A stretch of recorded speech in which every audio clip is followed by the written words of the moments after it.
ভারতে যা মানুষ ছিল, চীনের মানুষের পরিমাণ তার চাইতে বেশি। আমাদের চাষের যে জমি ছিল, চাষের চীনের সব থেকে জমি বেশি, কিন্তু চাষের জমি চীনে কম। আমাদের লোক কম, জমি বেশি। চীনের লোক বেশি, জমি কম। আমাদের শিল্পক্ষেত্র আছে, চীনের শিল্পক্ষেত্র নেই। আমাদের গঙ্গা আছে, দুপারকে বিধৌত করে। ওদের হন হোক, দুপারে দুর্দশা ঘটায়। তারপরে চীন এগোতে পেরেছে, আমরা এগোতে পারিনি কেন?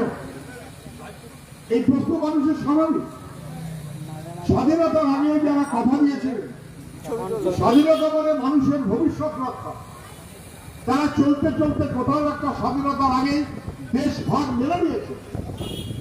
ব্রিটিশ দেশভাগের পক্ষে ছিল, হিন্দুরা দেশভাগের পক্ষে দেখেছে। বাংলার মানুষ দেশভাগ চায়নি। বাংলা তৎকালীন কংগ্রেস যারা ছিলেন, তারা দেশভাগ চাননি। কংগ্রেসের নেতাদের বদলে দিয়েছে তিনি। বাংলায় যারা মুসলিম লীগের নেতা ছিলেন, তারা দেশভাগ চান। বাংলাকে ভাগ করা হোক, তারা চাননি। আর তৎকালীন সময় কমিউনিস্ট পার্টি ছোট, প্রতি বছর লিখছেন আমরা দেশভাগের বিরোধিতা করেছি, বাংলা ভাগের বিরোধিতা করেছি, কিন্তু ঠেকাবার ক্ষমতা আমাদের ছিল না। আমরা ছোট, আমাদের চাইতে মুসলিম লীগ বড়, আমাদের চাইতে কংগ্রেস বড়। হিন্দু মহাসভা ভোটের বিচারে অতটা বড় না হলেও পশ্চিমবাংলায় নানান, বিশেষ করে বাংলায় নানান রকম ভাবে নাড়াচাড়া করে। আইএসএস পিছনে আমরা বাংলা ভাগ ঠেকাতে পারলাম না। স্বাধীনতার এতগুলো বছর পরেও আজ যদি কেউ ইতিহাসের মহাপুরুষ তারা খোঁজেন, তাহলে দেখবেন তখন কমিউনিস্ট নেতারা বারে বারে বলেছে দেশভাগ মেনে নেবার মধ্য দিয়ে আমাদের বিপর্যয় হবে। তৎকালীন সময় কমিউনিস্ট পার্টির মূল নেতার নাম পিসি যোশী, বাংলার নেতার নাম ভবানী সেন। তারা বারে বারে বিবৃতি দিয়ে বলছেন বাংলাকে ভাগ করা যাবে না। বাংলা একটা ভাষা, বাংলা মানে সংস্কৃতি, বাংলা মানে রবীন্দ্রনাথ, নজরুল, সুকান্ত যখন বড় হচ্ছে, কম্পাসে মারা গেছে। বাংলা মানে জগদীশ বোস, সত্যেন বোস, প্রফুল্ল রায়। বাংলা মানে গোটা ভারতবর্ষের প্রথম বাঙালি ডাক্তার, প্রথম মহিলা ডাক্তার, তার নাম কাদম্বিনী গাঙ্গুলি। বাংলা মানে গোটা ভারতবর্ষে, গোটা এশিয়া প্রথম নোবেল পুরস্কার জয়ী মানুষটি, তার নাম রবীন্দ্রনাথ ঠাকুর। বাংলা মানে ওপারে পাটের চাষ, এপারে চকের ফল। বাংলা মানে এপারে শিল্প, ওপারে কৃষি। তাহলে গোটা বাংলা মিলিয়ে একটা, তার ভাষা, সংস্কৃতি, তার খাদ্যার অভ্যাস, তার চলাফেরা, তার ইতিহাস। বাংলা মানে স্বাধীনতা সংগ্রামে অনুশীলন সমিতি, বাংলা মানে স্বাধীনতা সংগ্রামের যুগান্তর। বিশ্ববাজার বোমার মামলা, ব্রিটিশের রক্তচক্ষুকে উপেক্ষা করে লড়াইয়ের রাস্তায় থাকা, বাংলা মানে সেলুলার জেল। বাংলা মানে মাথা নিচু না করার ব্রিটিশের মুখোমুখি লড়াইয়ের বাহিনী। বললেন যদি বাংলাকে একবার ভাগ করা হয় স্বাধীনতার নাম করে, তাহলে বাংলার ভাষা বিনষ্ট হবে, বাংলার সংস্কৃতি ছিন্ন ভিন্ন হবে, বাংলার অর্থনীতি বিপর্যস্ত হবে। ওপারের পাট চাষ কেড়ে মরবে, এপারের চটকল কেড়ে মরবে, দিয়ে মিলিয়ে একটা শিল্প। লিখলেন যদি বাংলাকে ভাগ করা হয়, তাহলে বাঙালি জাতির ভবিষ্যৎ বিপন্ন হবে। আজকে কথা কত বছর আগে, আজকে আমরা চোখের সামনে দেখতে পাচ্ছি যে বাংলা ছিল গোটা ভারতবর্ষ মানুষের স্যালুট পাওয়া বাংলা। বাংলা মানে শ্রমিক, কৃষক, বাংলা মানে কমিউনিস্ট আন্দোলন, বাংলা মানে লাল ঝান্ডা, বাংলা মানে আন্দোলনে সেলুলার জেলে হরেকৃষ্ণ কুমার, সুকুমার সেনগুপ্ত কমিউনিস্ট, বাংলা মানে সতীশ প্রকাশী, নিরঞ্জন সেনগুপ্ত, নারায়ণ রায় বিপ্লবী। বাংলা মানে মানুষের জন্য রাজনীতি, বাংলা মানে লোভের রাজনীতি না, মানুষের প্রয়োজনে, মানুষের বিপদে পাশে দাঁড়াবার রাজনীতি। বাংলা মানে মানুষকে চোখ লাগানো নয়, বাংলা মানে জমিদারকে চোখ লাগানো, মিল মালিকদের চোখ লাগানো। কিন্তু বাংলা মানে গায়ে ঘামের গন্ধ শ্রমিক, গায়ে ঘামের গন্ধ কৃষক, তাকে একসঙ্গে নিয়ে পথ চলা। এই বাংলাটাকে ভাগ করা যাবে না। এই ছিল আমাদের স্বাধীনতা সংগ্রামের সময় কমিউনিস্টের মুখ্য কথা। স্বাধীনতা সংগ্রামে আমার আগের বক্তারা বলেছেন একটা ভূমিকা কংগ্রেসের, জাতীয় আন্দোলন, একটা ভূমিকা বিপ্লববাদীদের, ক্ষুদিরাম, প্রফুল্ল চাকরি, বিনয়, বাদল, দীনেশ, বাংলাদেশ, মোস্তফা সূর্য সেন, পিটিনাদার, মহাদার, বালপরাজ যোশী, একের পর এক, বীরা দাস, একের পর এক বিপ্লবী। তারা স্বাধীনতা সংগ্রাম, অত গল্প শুনে লাভ নেই, ব্রিটিশকে দাঁড়িয়ে ছাড়বো এই মনোভাব প্রাণ যায় যা, কিন্তু আমরা স্বাধীনতা চাই। বাংলা মানে স্বাধীনতা সংগ্রামে কমিউনিস্টরা তখন রুশিয়াকে তৈরি হয়নি, তখন দেশভাগ হয়নি, তখন উৎপন্ন হয়নি। আমি তাদের কথা বলছি, বাংলা ভাগের কমিউনিস্ট তারা লড়াইয়ের করতে পারে। স্পষ্ট তো তারা বলছে শ্রমিকের আন্দোলন চাই, কৃষকের আন্দোলন চাই। দেশ মানে ইট কাঠ পাথর না, দেশ মানে দেশের মানুষ, দেশ মানে মানুষের পেট, মানুষের খিদে, মানুষের শিক্ষা, মানুষের সংস্কৃতি, মানুষের লড়াই এগিয়ে চলা। এই ভারতবর্ষ আমার, এই বাংলা আমার, এই বাংলাকে আমি স্বাধীন করবো বাংলার মানুষের জন্য, কারণ তারাই করতে দেবো না। এই ছিল আমাদের ভারতবর্ষের স্বাধীনতা সংগ্রামের তিনটে ধারা। গোটা স্বাধীনতা সংগ্রামের ইতিহাসে আপনি RSS এর নাম কোথাও খুঁজে পাবেন না। একটা ফুটকি হতে পারে, ফুটকি, ইতিহাসের বইয়ের পাতায় একটা ফুটকির মতো RSS। কোনোদিন কখনো স্বাধীনতা সংগ্রামে তাদের অংশ ছিল না, বরং তারা ব্রিটিশের দাঁড়িয়ে। আন্দামানের সেলুলার জেলে যখন সাভারকার আসবে তখন RSS জন্ম নেয়নি, ছবার মুছে রেখে দিয়েছে। ও ব্রিটিশ সাহেবরা, আমি তোমাদের পায়ের তলায় পড়ছি, তোমরা আমাকে ছেড়ে দাও, আমি তোমাদের পুরোগ্রাহী থাকবো। লড়াই না, আত্মসমর্পণ, এগিয়ে চলো না, পদদলিত থাকা, এই মনোভাবে চলা গেছে। স্বাধীনতার আগে তারা বললেন বাংলাকে ভাগ করতেই হবে, যদি দেশভাগ নাও হয় তাহলে বাংলাকে ভাগ করতে হবে। অন্নদা সরকার রায় জিজ্ঞাসা করলেন শ্যামাপ্রসাদ মুখার্জিকে, আপনারা হিন্দু মহাসভা করতে গেলেন কেন? আরে আপনি তো লোকটা কংগ্রেসে ছিলেন। এই এখন দেখেন না দলবদল হয়, পশ্চিমবাংলার প্রথম দলবদলের নেতার নাম শ্যামাপ্রসাদ মুখার্জি। শুনতে খারাপ লাগবে, শুনে রাখেন, তিনি কংগ্রেসে দিচ্ছেন। তারপর তিনি মন্ত্রী হচ্ছেন শ্যামা হক মন্ত্রিসভা, নাম শুনলে বুঝতে পারছেন। শ্যামাপ্রসাদ মুখার্জি অর্থমন্ত্রী আর মুখ্যমন্ত্রীর নাম ফজলুল হক। মিলেমিশে একা।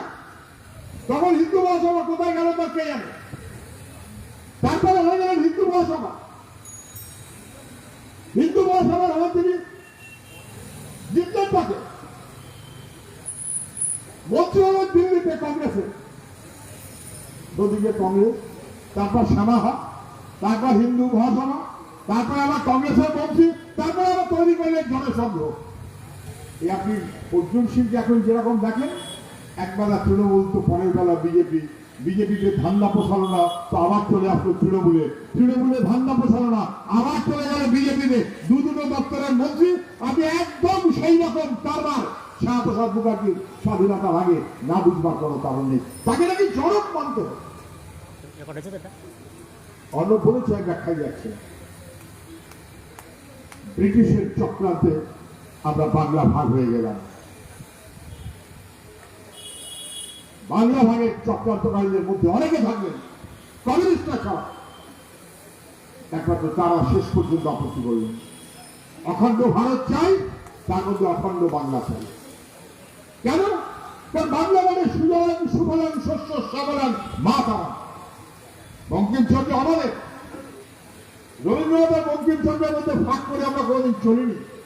তার আজকে আমরা দেখতে পাচ্ছি স্বাধীনতার পর এমন বিজেপি তৈরি হয়েছে যে জনগণ মন অধিনায়কের বিরুদ্ধে সুজলাং সুফলাংকে দাঁড় করিয়ে দেবার চেষ্টা করা হচ্ছে। আপনারা কাগজে ইদানিংকালে পড়ছেন যে তার বিরুদ্ধে, রবীন্দ্রনাথের বিরুদ্ধে বঙ্কিমচন্দ্রকে দাঁড় করিয়ে দেওয়া পরিকল্পনা করে, নেতাজির বিরুদ্ধে শাহপ্রসাদকে দাঁড় করিয়ে দাও। ইতিহাসের গভীর অধ্যয়ন ছেড়ে দাও, ইতিহাসকে বাতিল করে দাও, ইতিহাসের ভুল অস্বীকার করো, মন গড়া ধারণা নিয়ে আমার খুশি মতন আমি চলবো, তার মতন করে চলো, চলার মতন ব্যবস্থা করো। এবং সেই মনোভাবেই আপনি দেখতে পাচ্ছেন স্বাধীনতার এতগুলো বছর পর তৃণমূল যখন এসেছে একরকম, চোখের সামনে দেখেছি আমরা কি কাণ্ডকার উঠেছে, লুট আর লুট, তোলাবাজি আর তোলাবাজি, কাজের পর দাপটের পর দাপট। আমি বলি এই এখনো কালকে না পরশু দিন নেই, গত 2-3 দিন ধরে খুব একটা চর্চা চলছে, খুব একটা নাম সবার মুক্ত হয়ে গেছে বোধ হয়, টুলু মন্ডল নামটা সবার জানা হয়ে গেছে। হ্যাঁ অথবা না, চোরটাদের নাম আমাদের মনে রাখতে হচ্ছে, এর চাইতে দুর্ভাগ্য কিছু হয় না। অশোক চক্রবর্তীর নাম গোটা বাংলার মানুষকে জানানো হবে না, সুনীল সিকদারের নাম গোটা বাংলার মানুষকে জানানো হবে না, গৌরকুণ্ডের নাম, অমৃতান্ত মুখার্জির নাম গোটা বাংলার মানুষ জানবে না। গোটা বাংলার মানুষ জানবে টুলু মন্ডল মার্কা লুঠেরা তোলাবাজের নাম, এর চাইতে দুর্ভাগ্য আর কিছু হতে পারে না। কদিন ধরেছে আমাকে জিজ্ঞাসা করলো, আমি বললাম টুলু মন্ডলের কোন এক চেলা, তার নাম নাকি মিনার মন্ডল, তার কাছে নাকি কত কোটি কোটি টাকা আর কোটি কোটি টাকা সরাবে, তার মাথায় টুলু মন্ডল কত, তার মাথায় অনুব্রত তার কত, তার মাথায় ভাইপো এবং পিসি, গোটা বাংলাটাকে লুট করার ব্যবস্থা করেছে, এটা নিয়ে কোন সন্দেহ থাকতে পারে না। আপনি আমি সবাই বুঝতে পারছি, স্পষ্ট হয়ে গেছে। ওই যেমন ব্যবসায়ী বোঝা গেল, আর তেমন করে সল্টলেকের একজন কি মেয়র চেয়ার ছিলেন, তারপর চেয়ারম্যান নাকি একটা হয়েছিলেন, তারপর এমএলএ একটা হয়েছিলেন কিনা, সব্যসাচী দত্ত, বান্ধবীর বাড়ি, সে বান্ধবীর বাড়ি আমার নদীয়ায়, বান্ধবীর বাড়িতে কোটি কোটি টাকার সোনা, সে বান্ধবী আবার যেমন তেমন না, সে তৃণমূলের কর্মাধ্যক্ষ, হয়তো এখন আর বান্ধবীর যিনি বন্ধু, তার কাছে নাকি কত কেজি কি একটা 20 কেজি না 25 কেজি কি একটা সোনা। ভাবা যায় যত চোর চোখটা চিটিংবাজ, মানুষের থেকে লুট করবো, তোলাবাজি করবো, গোটা বাংলাটাকে দুর্নীতিতে ডুবিয়ে দেবো, স্কুল কলেজে লেখাপড়া হলো 12টা বেজে যা, চাকরির জন্য পরীক্ষা সে খারিজ করা হোক, টাকার বিনিময়ে খাতায় না লিখে পরীক্ষা, তার বদল করে চাকরি, আর যোগ্য ছেলেদের বাদ দিয়ে দাও। আমি বলি তৃণমূল কংগ্রেস কোন রাজনৈতিক দল না, তৃণমূল কংগ্রেসকে রাজনৈতিক দল বলে মনে করে ভুল করবেন না। তৃণমূল কংগ্রেস একটা পেশা, যেমন দুধ দোয়ানো গোয়ালার পেশা, যেমন দোকানদারি করানো, বিক্রি বাটা করা দোকানদারের পেশা, তেমন করে তৃণমূল কংগ্রেস একটা পেশা। আপনি লেখাপড়া করেছেন, মাস্টারমশাই, ওটা আপনার পেশা, আপনি চাকরি করেন, ওটা আপনার পেশা। তেমন করে তৃণমূল কংগ্রেস কোন রাজনৈতিক দল না, ওটা একটা পেশা। কিসের পেশা? কাজ করবে না, যোগ্যতা থাকবে না, শুধুমাত্র চোখ লাগিয়ে টাকা তুলবার পেশার নাম তৃণমূল কংগ্রেস। তার জন্য লাগে একটা তৃণমূলের ঠান্ডা আর পুলিশের ঘেরাটো, এই দিয়ে খুশি মতো লুট করে চলো। মানে একেবারে উপর থেকে নিচ পর্যন্ত তৃণমূলের তাই পাবে। আর সেই বাহিনীকে দিয়ে যাবে বিজেপি, সরকারের সাথে বিজেপি এটাই বললো আমি দেখে নেবো, আমি তৃণমূলকে টাইট করে দেবো। লোকে বোধহয় ভাবলো বা দারুণ, আমাদের চারপাশের লোক অনেকেই ভোট দিয়েছেন, তাহলে ভোটটা পেলো বলে দেখে তৃণমূলকে তাড়াতে হবে, আর সহ্য করা যাচ্ছে না। ভাই তোমরা কিছু মনে করো না, তোমরা একটু নরম সরম লোক তো, তোমরা পারবে না, একটু পাড়া করার লোক লাগবে। আমরা নরম সরম লোক, আমরা লোকের কাছেই হাত ধরে করে বলি ভাই আমরা এসেছি, আমাদের দেখবেন। আর ওরা তো তা করবে না, দেখছি আধার কার্ড দিয়ে দে, ভোটার কার্ড দিয়ে দে, তোর ভোট আমি দিয়ে দেবো। তো মানুষের তাতেও বোধহয় কখনো কখনো সুখ পায়, দাপট দেখলে বোধহয় কখনো কখনো সুখ পায়। তোরা বেশ দাপট হলো, ভোট হয়ে গেল, তারপরে সরকার হয়ে গেল। ও মা, সরকার ছাড়া বিরোধী দল তারা হয় কোনোদিন? আর এমন সরকার হয়েছে, সরকারেও যারা বিরোধীদেরও তারা বিরোধী কারণ তৃণমূল কত ভোট পেয়েছে, 41% ভোট পেয়েছে। কেউ বিশ্বাস করেন যে পশ্চিমবাংলায় তৃণমূল কংগ্রেস বিরোধী দলের ভূমিকা পালন করছে? কেউ বিশ্বাস করেন? হ্যাঁ কি না? 80টা এমএলএ 80টা এমএলএ হয়ে কিন্তু বিরোধী না। কেন? সরকারের তরফ থেকে একেবারে বিরোধীদের গলায় বকলেস লাগিয়ে দিয়ে হাতে ধরে রেখেছে, আয় তুতু তুতু করবো, আমার পাশে আসবি, আমার পাশে বসবি, আমাকে সাহায্য করবি। একেবারে শাসক দলকে সাহায্য করার মতন করে তৃণমূলের বিরোধী দল না বুঝবার আপনার আমার কোনো কারণ নেই।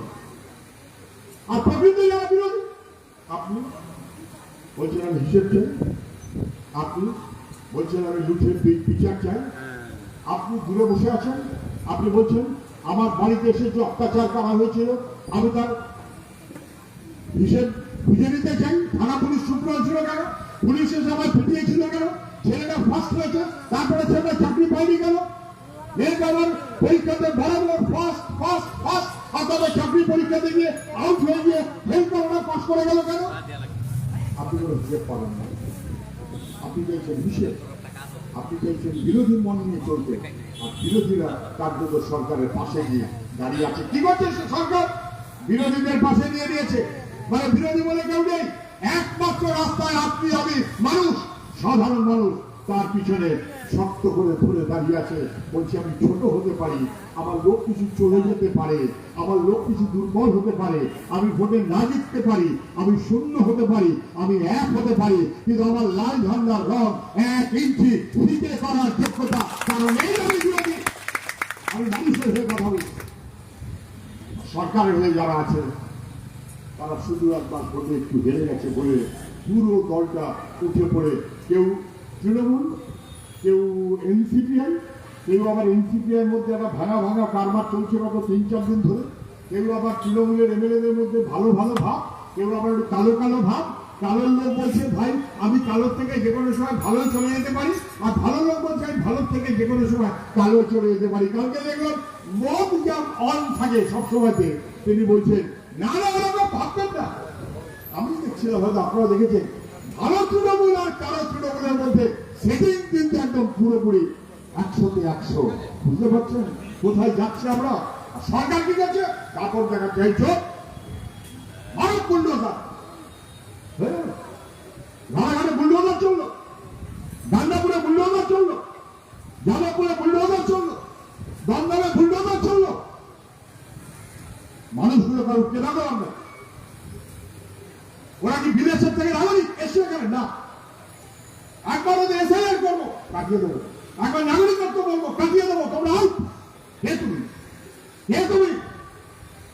তোমার জন্মের আগে থেকে কুপার ক্যাম্প মানুষ লড়াই করে সংগঠিত করেছে। তার সামনে দীনেশ মজুমদাররা ছিলেন, তার বংশধররা আজও এখানে রয়ে গেছে। হয়তো আমি অশোকদা অথবা সুদীপদার নাম বেশি বলতে পারবো, আরো অনেক লোক আছে যাদের আপনারা চেনেন, সবাই মিলে লড়াই করে। বুলডোজার, বুলডোজার মানে কি? বুলডোজার মানে দাপট, বুলডোজার মানে মেশিন না, বুলডোজার মানে তৈরি করা না। বুলডোজার দিয়ে তৈরি করা যায় না, তৈরি করার জন্য লাগে রাজমিস্ত্রিরা তৈরি করে, যন্ত্রপাতি লাগে, এই পণ্যিক ফন্নিক ওইসব দিয়ে যেসব করে খাবে, একটা ইটের পরে ইট গাঁথে, তারপরে প্লাস্টার করে, তারপরে রং করে, অথবা মানুষ মাস্টারমশাই তৈরি করে। তৈরি করার জন্য মাস্টার লাগে, তৈরি করার জন্য সৃষ্টিশীল লাগে, তৈরি করার জন্য কবি লাগে, নাট্যকার লাগে, তৈরি করার জন্য মানুষ লাগে, তৈরি করার জন্য রাজনীতির নেতারা লাগে, যারা নিজের জন্য রাজনীতি করে না, করে মানুষের জন্য রাজনীতি, ধান্দার জন্য রাজনীতি করে না, সেই মানুষ লাগে রাজনীতি করার জন্য। আর দাপট, বুলডোজার মানে দাপট, বুলডোজার মানে সৃষ্টি করা না, ধ্বংস করা। তৈরি করতে পারবো না, ভেঙে দেবো। দোকান কোনোদিন তৈরি করতে পারিনি, আমার একটু ক্ষমতা হয়েছে, পুলিশের ঘেরাটাপ দিয়ে ভেঙে দেবো। সব বাবু আমি কালকে থেকে খাবো কি? বাবু একটু আমার জিনিসটা ভাল লাগছে। দাপট, কারো মানুষের বিরুদ্ধে এই দাপট, এই দাপট যেমন তৃণমূল দেখিয়েছে, এই দাপট যেমন গুজরাটে দেখিয়েছে বিজেপি, এই দাপট যেমন উত্তরপ্রদেশে দেখিয়েছে বিজেপি, সেই দাপট আজকে দেখাতে চায় পশ্চিম বাংলায়। কথাটা কেবলমাত্র বুলডোজার না, কথা মানে দাপট। ধ্বংস করো, স্বাধীনতার নাম করে বাংলাকে যারা ধ্বংস করেছে সেই বাহিনী আজকে আবার বাংলাকে ধ্বংস করতে চায়। সেই কারণে আপনাকে চোখ রানিয়ে কখনো বলছে নাগরিকত্বের কাজ দাও, কখনো বলছে এসআইআর এর কাগজে তোমার নাম বসে ঠাকুর দাও, কখনো বলছে তোমার বাবা অথবা বাবার বাবা অথবা তার বাবা যে জন্মেছিল তার কাগজ দাও জন্মের। আমি তখন বিধানসভায় ছিলাম, মমতা ব্যানার্জি সেদিন ছিলেন। আমি উঠে দাঁড়িয়ে বলেছিলাম, আমি বৈশাখ, আমি বলেছিলাম আমার জন্মের কোনো কাগজ নেই।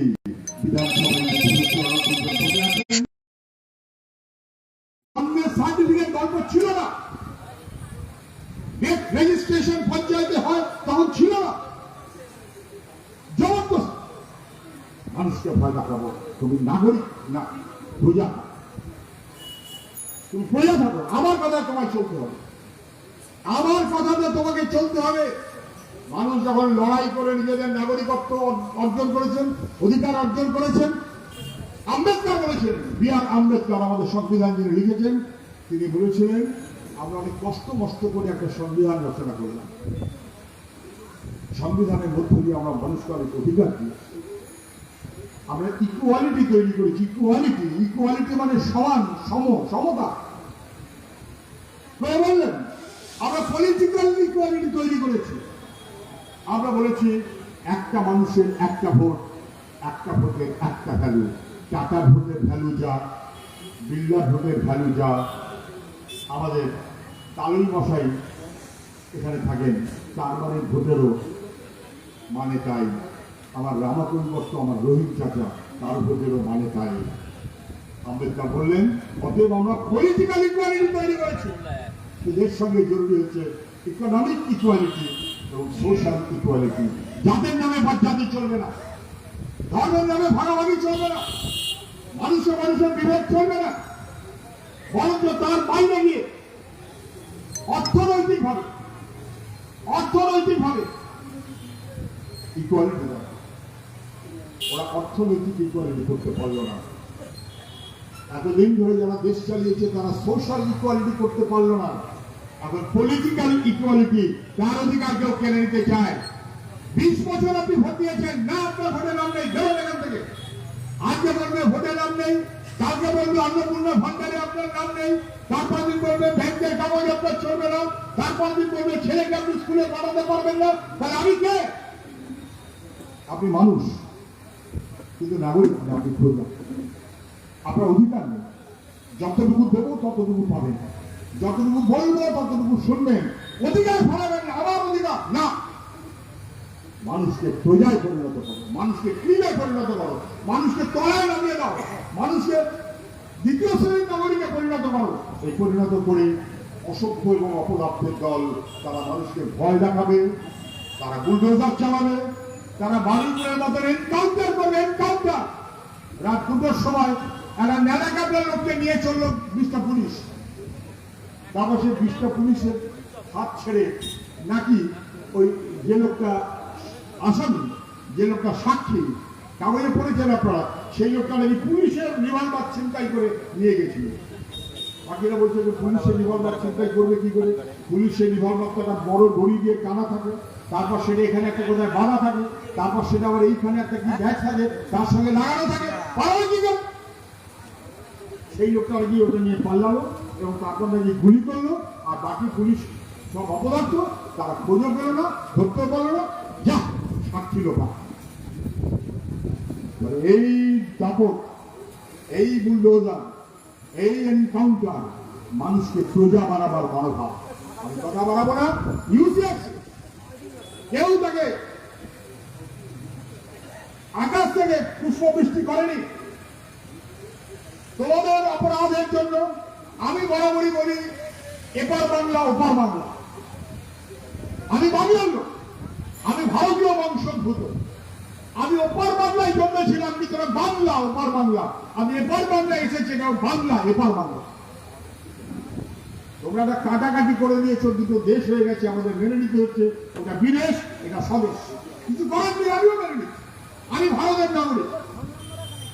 কিন্তু কোনো সন্দেহ নেই, যখন ওপর থেকে মানুষ এসেছেন তখন যাদের দায়িত্ব নেওয়া উচিত ছিল তারা দায়িত্ব নেয়নি। শিয়ালদা স্টেশনে মানুষের জন্ম হয়েছে, শিয়ালদা স্টেশনে মানুষের মৃত্যু হয়েছে, শিয়ালদা স্টেশন থেকে কোথায় কোথায় এদিক ওদিক চলে গেছে, এবং তারপর সেই লোকগুলোকে তাড়িয়ে দেওয়ার জন্য পুলিশ পাঠিয়েছে, গুন্ডা পাঠিয়েছে, পারেনি, মানুষ ঐক্যবদ্ধ হয়ে উঠে দাঁড়িয়েছে। তারপর তাদের দল দিতে হয়েছে, তাদের ক্যাপ করতে হয়েছে। তারপর পশুর মতন, জন্তুর মতন, জানোয়ারের মতন জীবন কাটাতে হয়েছে আমাদের মা কাকিমা, আমাদের ঠাকুরমাদের। কোনো সন্দেহ আছে সেই ব্যাপারে? লড়াইয়ের মধ্য দিয়ে তার অধিকার প্রতিষ্ঠিত করেছে, এবং সেই লড়াইকে তাদের সঙ্গে দেখেছে ইউসিএস লাল ঝান্ডা। আমি কথাটা শেষ করব, লাল ঝান্ডা মানুষের নিজের শক্তি। আর মানুষ যখন জন্ম নেয় বুঝবেন তার কিন্তু কোনো আলাদা জাত থাকে না। তাহলে মানুষ যখন জন্ম নেয় তখন তার কোনো ধর্ম থাকে না, তার কোনো পরিচয় থাকে না। মাতৃ জঠর থেকে যখন শিশু যখন ভূমিষ্ঠ হয় তার প্রথম আওয়াজ কোনটা? বাংলা না ইংরাজি না হিন্দি না আফ্রিকান নাকি? মানুষ যখন ভাই বয়স্ক লোক দুজন বাবা রাগ করতে নেই, এই গরমের সময় বাহ, এটি তেজ থাকা ভালো, বেশি তেজ না থাকাটাই ভালো। আপনার জন্য তেজ করলে কাজের সময় তেজ থাকতে হবে। বুঝবেন, মাতৃ জঠর থেকে যখন শিশু ভূমিষ্ঠ হয় তখন তার ভাষা কোনটা? সে কি বাংলা ভাষী না হিন্দি ভাষী? সে কি আফ্রিকান না আমেরিকান? কোন ভাষা?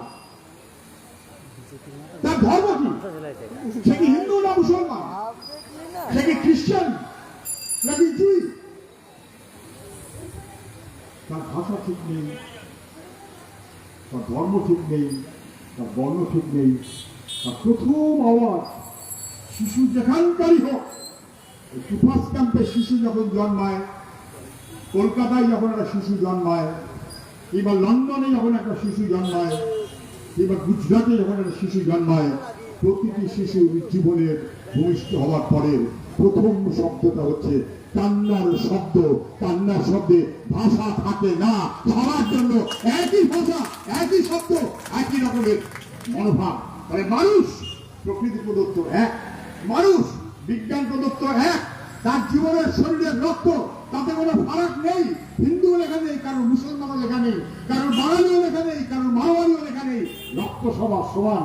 প্রকৃতি বিজ্ঞান মানুষকে যখন জন্ম দেয় তখন মানুষগুলো থাকে এক। সেই কুপাস ক্যাম্পে কোনো এক হিন্দু রমণীর পরিবারে আসে, তার সে তার নাম দেয় রমা। অথবা সেগুলি কুপাস ক্যাম্পের পাশেই আরেকটা কোনো জায়গাতে কোনো এক মুসলিম রমণীর পরিবারে জন্মায়, তখন তার নাম হয়তো দেওয়া হলো সাহিনা। আবার সেই যখন জন্মায়, হয়তো আর জন্মের পরের দিন কি দুদিন পরে কি 4 দিন পরে কি 6 দিন পরে কি 10 দিন পরে কোনো না কোনো কারণে প্যারিসে কেউ নিয়ে চলে গেল, প্যারিসেই থাকলো, তখন তার নাম হয় এনজিও। এই নামটা কে দিচ্ছে? আমি। তাকে বললাম তুমি হিন্দু, তুমি মুসলমান, তুমি খ্রিস্টান, কে বিবেচনা করে দিচ্ছে? আমি। তার ভাষা কে ঠিক করে দিচ্ছে? বাংলা না ইংরেজি না হিন্দি? আমি। বাবার ভাষা যা, মায়ের ভাষা যা, সেই ভাষাতেই তো সে পরে বড় হচ্ছে। তাই প্রকৃতি মানুষকে সমান করে দিয়েছে, এই মানুষ তাকে ভাগ করে দিয়েছে। বাস্তবের বিবেচনায় ঐক্যবদ্ধ মানুষ সবচাইতে বড় শক্তি। ঐক্যবদ্ধ মানুষ সে সমস্ত বুলডোজারের বিরুদ্ধে, ঐক্যবদ্ধ মানুষ সে সমস্ত এনকাউন্টারের বিরুদ্ধে, ঐক্যবদ্ধ মানুষ সমস্ত অশিক্ষার বিরুদ্ধে, কুখাদ্যের বিরুদ্ধে, খিদার পক্ষে লড়াই করে যে, মানে খিদার বিরুদ্ধে লড়াই করে যে, সে হচ্ছে মানুষ। শিক্ষার পক্ষে লড়াই করে যে, সে হচ্ছে মানুষ। আর এই লড়াইটা শিখিয়ে দিয়েছে কেবলমাত্র ইউসিআরসি না, যেমন ইউসিআরসি, যেমন আমাদের পাড়া প্রতিবেশী, আমাদের চারপাশ, আমাদের আত্মীয় বন্ধুরা আমাদের এই লড়াইয়ের বার্তা দিয়েছে, তেমনি গোটা দুনিয়াতে সেই লড়াইয়ের বার্তা দেয় যে ঝান্ডা, তার নাম লাল, লাল এবং লাল। সেটাই আমাদের ভবিতব্য, এর বাইরে অন্য কোনো বিকল্প হতে পারে না। সেই মনোভাবে নিশ্চয়ই আমরা সবাই